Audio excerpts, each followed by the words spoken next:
Welcome to Asian Times TV, the news and analysis show that is straight from Asia. Given this is the region that's going to be the economic engine for global growth in the 21st century, and strategically a very important region for the United States.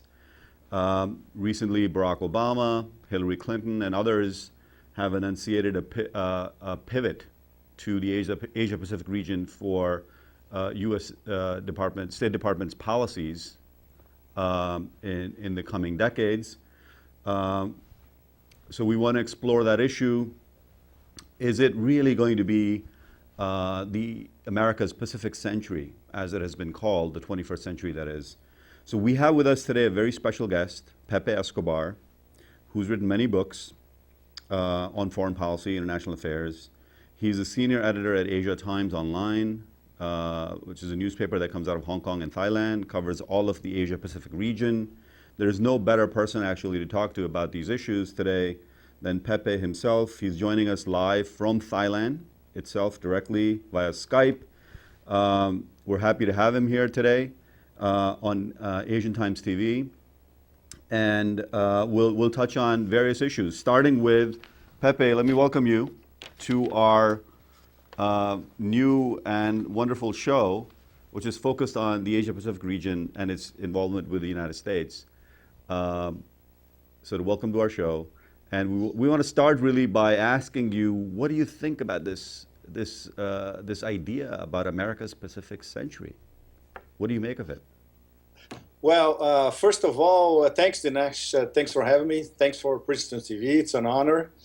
Look, this is a very, very complicated story because the pivot from the Middle East to East Asia, let's put it this way, goes through Southwest Asia. Mm-hmm. And guess who's the star of Southwest Asia? Iran. Mm-hmm. So at the moment, if there's going to be any pivot, there's got to be some sort of resolution of this wall of mistrust, 32 years ongoing wall of mistrust between Washington and Tehran. Mm-hmm. And as it is at the moment, from the point of view of Asia, and when I say Asia, I mean most of all China, of course, but I also mean South Asia, especially India, and I also mean Southeast Asia, the 10 nations of the Association of Southeast Asian Nations, including Singapore, which is a very strong U.S. ally, yes. Indonesia, which has a very complicated relationship with Washington, but it's also considered an ally. Mm-hmm. The Philippines, who might eventually welcome a U.S. naval base again. This is also a very tricky business. Vietnam, of course, who has a very complicated relationship with China, mm-hmm. involving especially islands and exploration of natural resources in the South China Sea. Mm-hmm.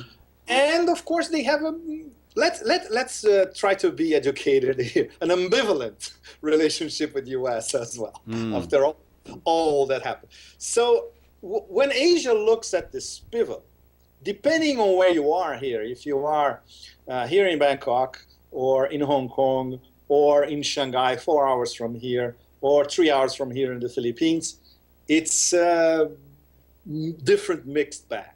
Mm-hmm. China, they see it for what it is. And if you talk to the best specialists of the Chinese Academy of Social Sciences in Beijing, people who usually advise the government, or because obviously we don't have access to the Zhonghanai, and we don't have access to the 25 members of the Politburo, or especially the 9 people who decide every policy. Well, although the Chinese policy can be read right through their newspapers to some extent that have already reacted to the pivot towards Asia, right? Absolutely. If you read the People's Daily, it's there. There's no question. Right. It's there. So they see it for what it is. It's containment of China, and they tend to think that this may not be as, let's say, there's not so much goodwill as it's expressed by especially Hillary Clinton when she wrote that piece for foreign policy like 2 or 3 months ago. Right. And when President Obama actually announced the pivoting, and he announced it significantly at the Pentagon. And we cannot forget that for the Pentagon, full spectrum dominance doctrine is still a must and will be a must for the next few decades. Right. This is the official Pentagon doctrine that establishes the name puts it better than anything else. Full spectrum dominance is not only land, sea, but also in cyberspace and outer space. Right, and of course he then reiterates the policy at APEC, and then he reiterates it in Australia when he escalates the troops in Australia, and then he enunciates it again at the ASEAN meeting, surprisingly. True. Well, not surprisingly, Dinesh, because at the Asian meeting, he had, maybe Thailand liked it, Singapore liked it, some people in the Philippines liked it. So he had an audience over there. Right. So of course, the containment was kind of the theme, right? To express the feeling that America is there as a presence to contain China's growing influence in the region. But the thing is that people, especially people in the U.S., they have to understand how China exercises influence across Southeast Asia, for instance. Most of these countries here in Southeast Asia, the Chinese diaspora has been here for at least 100 years, sometimes 150 years, or sometimes centuries. Right. Intermarriage is key. They are part of the ruling elite in all these countries. Like here in Thailand, for instance, most of the ruling class is Sino-Thai. It's not exclusively Thai. The same applies to Singapore. Obviously, 90% of the ruling elite is Chinese, especially from Guangdong province, from southern China. The Philippines, they are there as well. In Indonesia, the business class in Indonesia is basically Chinese as well. Right. This doesn't mean that they are a fifth column or a Trojan horse for Chinese interests in Southeast Asia. Not at all. They defend the national interests of Thailand or of Singapore, Indonesia, or the Philippines. So it's very complicated. What China does very well is have very close business, trade relationships with ASEAN as a whole. So if you go to Cambodia, for instance, most of the business in Cambodia is linked or run by Chinese. Cambodian Chinese linked with Chinese in the mainland. Thailand does a lot of business with China as well, and Thailand now is having an extra source of foreign income, considering that tourists from Europe and the US are not as numerous as they were a few years ago, or maybe even before the flood last year. Chinese tourists are flooding Thailand everywhere. Right. So, the trade links, tourism links, cultural links are very, very strong. This doesn't mean an expansionist policy by China. And the Chinese always are at pains to demonstrate to all their audiences in Southeast Asia that they don't want to annex Southeast Asia or parts of Southeast Asia. So problems in the South China Sea, but this can be discussed at the table, especially in the Spratly Islands, you name it, with Vietnam, especially with the Philippines. This will be discussed. But they don't want interference from the West, and specifically from the U.S.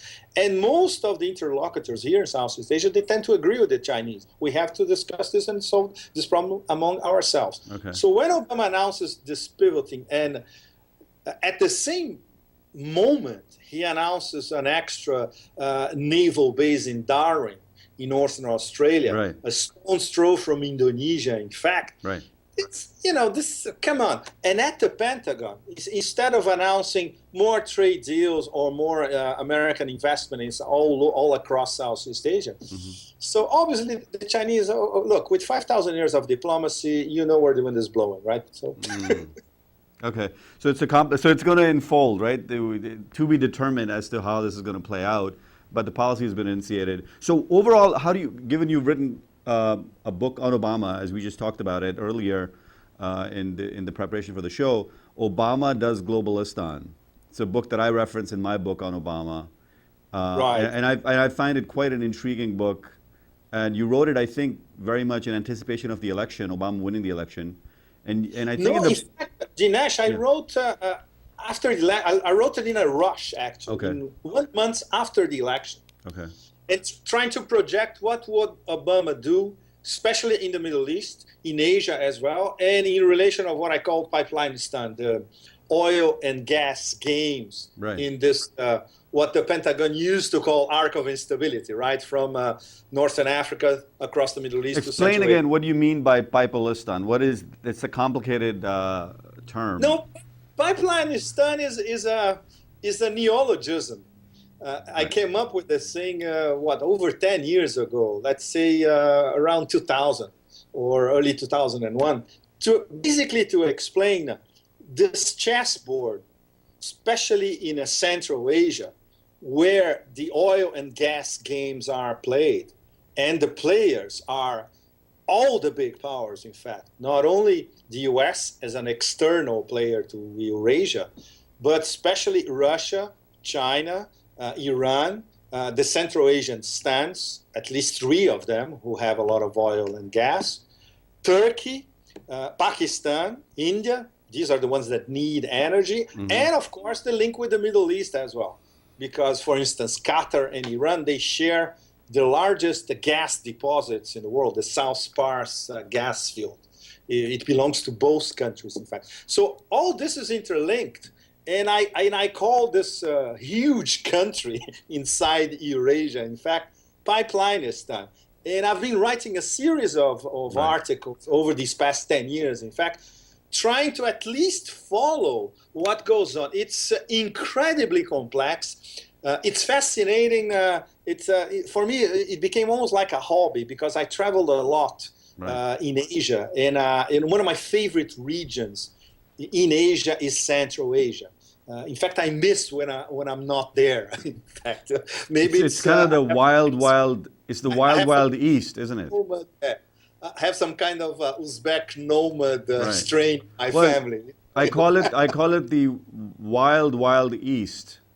Exactly, and it is the wild East. Like I remember years ago when I traveled, when I was crossing the border from Uzbekistan to Turkmenistan, there was no border. There was a shack in the middle of nowhere, and you had to carry your own luggage. Right. So I paid a guy to carry my luggage for 2 kilometers until I reached another check to check in. Right.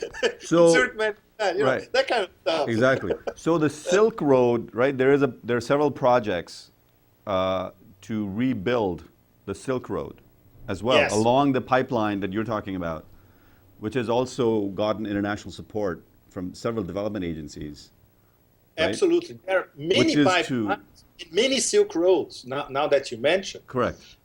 There's a rail Silk Road that would link China with Europe, this in construction. There are different pipelines that are linking Central Asia with China, the most important of which was inaugurated over 2 years ago, December 2009, exactly. And bypasses, it's crazy because this was paid for the Chinese, it bypasses Russia, and it delivers gas from Turkmenistan straight to Western China. It's a complete Chinese operation. It's fantastic. They went to Turkmenistan, and some of us who've been following this saga, without firing a shot and without entering into a war, in a land war in Asia, Central Asia, South Asia, intersection, crossroads, whatever, they got what they need, which is sources of energy. The same thing in Russia. There's a dual pipeline, oil and gas from Siberia to Western China as well. Also under construction. There are endless discussions about pricing, but it's a very strong signal of the Russian-Chinese partnership nowadays, which they now define as a strategic partnership. Can you imagine this at the time of Mao or even the beginning of the Deng era? No. It's a completely different, and people in Washington, a lot of people in Washington, certainly not the ones who follow Central Asia, of course, there are very able diplomats in Washington who follow Central Asia and are involved with it, but a lot of people in Washington, very well informed people, are misinformed about what's going on inside Eurasia. And even with an American offensive, with Ambassador Richard Morningstar, a very able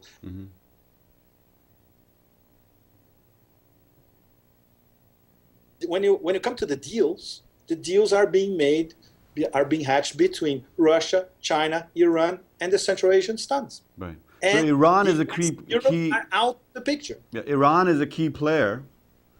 So Totally. talk about Iran now. Move to Iran in terms of the strategic role, of course, in terms of Palestine as well as in terms of the Silk Road, because it's the other end of the Silk Road, if you will, that connects the Middle Absolutely. East to South Asia, Southeast Asia, obviously, and Eurasia in the middle.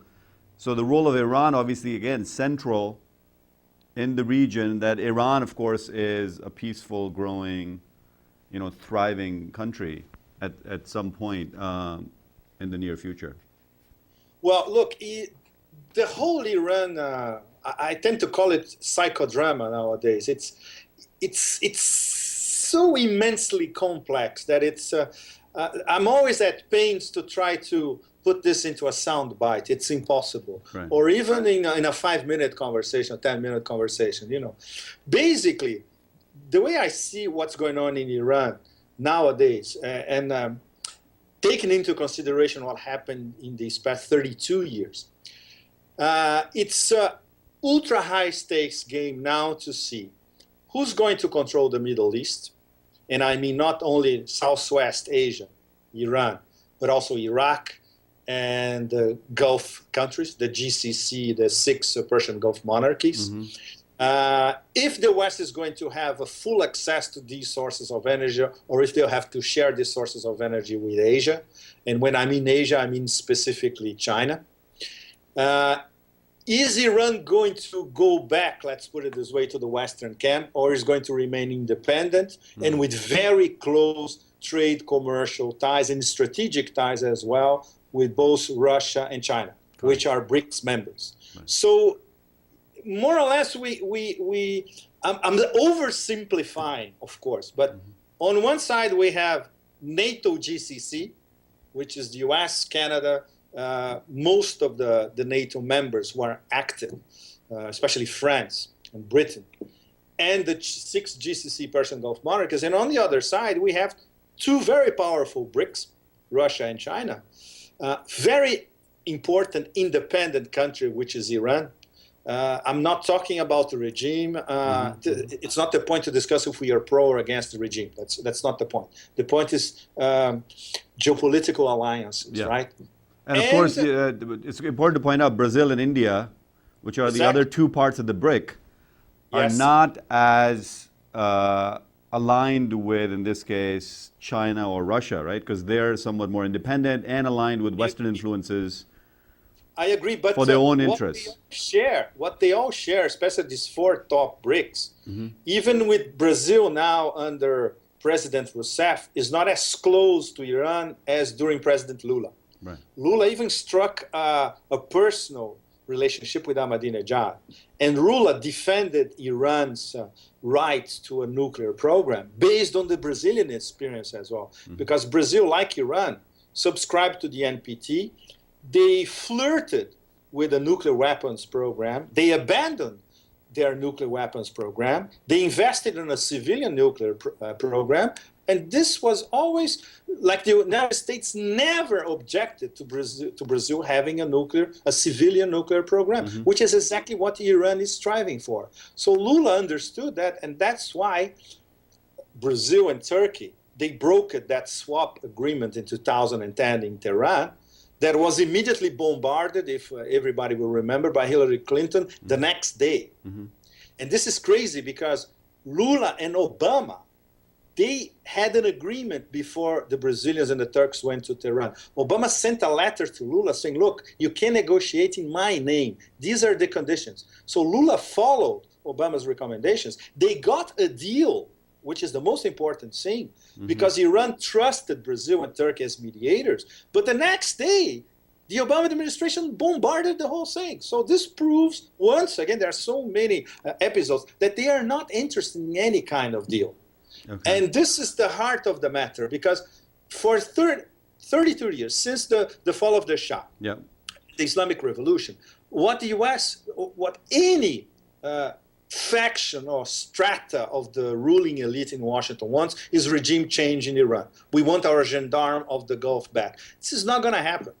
This is not going to happen. We have a green movement that is legitimate against the government in Iran. I personally supported the green movement in 2009. I got a lot of flack from a lot of my own readers who said that I was in favor of a U.S. engineered color revolution. Not at all.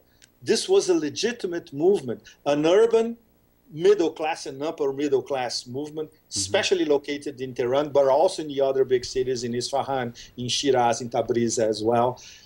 And against this, it's suffocating. The regime in Iran, it's ruthless. It is a sort of police state, sometimes not undisguised at all.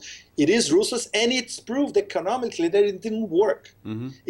They don't know how to manage the economy. In fact, most of the problems that we're reading about nowadays about the Iranian economy, they are caused by the mismanagement. By, friends of Ahmadinejad who had no experience in management, for instance, were appointed to do you predict another sort of a groundswell for sort of a mini revolution again, or inside Iran? We don't know, Dinesh. We don't know, because even the Greens in Iran themselves, look, they are under surveillance. Right. Some are in jail. Some have disappeared. They have been almost totally silenced by a really hardcore repression, So we don't know if they would be able to reorganize themselves. Maybe, okay, we're going to have elections in Iran next month. Very important.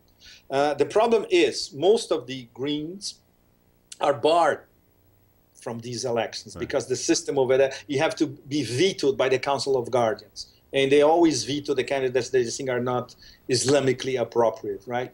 Like Mousavi in 2009, he was a former prime minister, so there was no way he would be barred. And he still believes, by the way, in the principles of the Islamic revolution. So basically, he was still a revolutionary, but he wanted to, a reformist inside the system. And he got the support of most of the, let's put it this way, Google generation in Iran, because they look, this guy is from the system, he wants to reform the system, and he agrees with us that we need more political saying how the country is being led. So let's support him. That's why it was a legitimate movement. There was a component of, let's say, instigations from abroad, from the US, from Canada, from the Iranian diaspora in France or in Britain. But this was a legitimate movement. And in fact, a few months ago, meeting with the Iranian filmmaker, Mohsen Makhmalbaf, he said something that struck me. It's still in my mind all the time.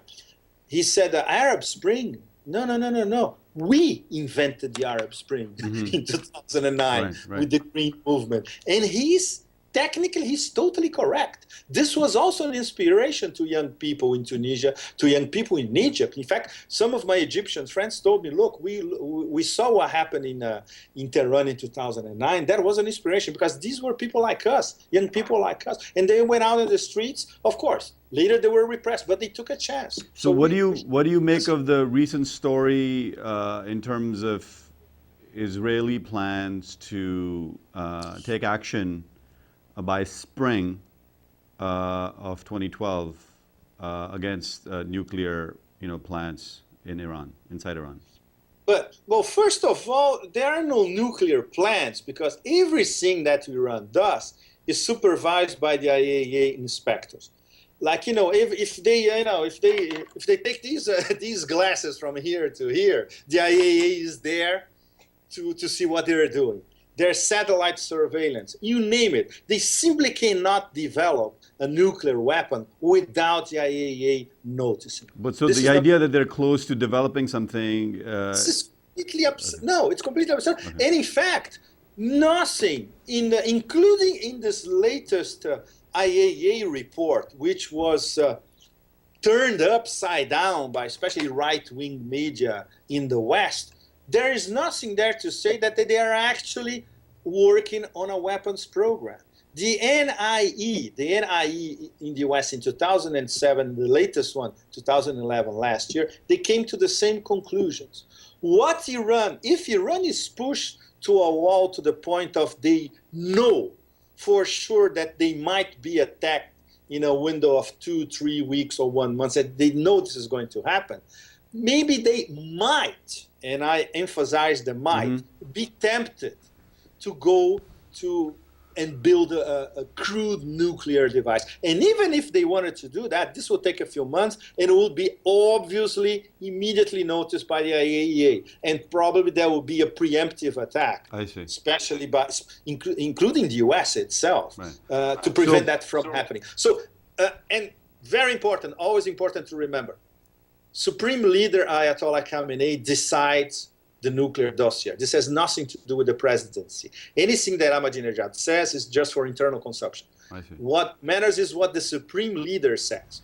And he has a fatwa, if I'm not mistaken, was issued in 2005, saying that an Islamic bomb or nuclear weapons are anti-Islamic, period. This means that we will never do that. Of course. So Pepe, we have a minute and a half left. Okay. We have to sort of change topics quickly. So talk about Asia Times going digital, and how that's going to be a great move for people to have access to Asia Times Online and to this program, and how they're linked together. Look, we were a newspaper in the 90s. We suffered because of the Asian financial crisis. The newspaper closed down in 97, reopened as a website in 99. Very small. We got a great boost after 9/11 because we were actually in Pakistan and Afghanistan before the whole thing happened. Right. So a lot of people in the US start noticing us. And over these next few years, we built an enormous readership, especially in North America and especially in the US. So now it's time for us to, I would say, we are redesigning, of course, and to get multimedia as well. But we are independent. We are not financed by any think tank or mega rich foundation.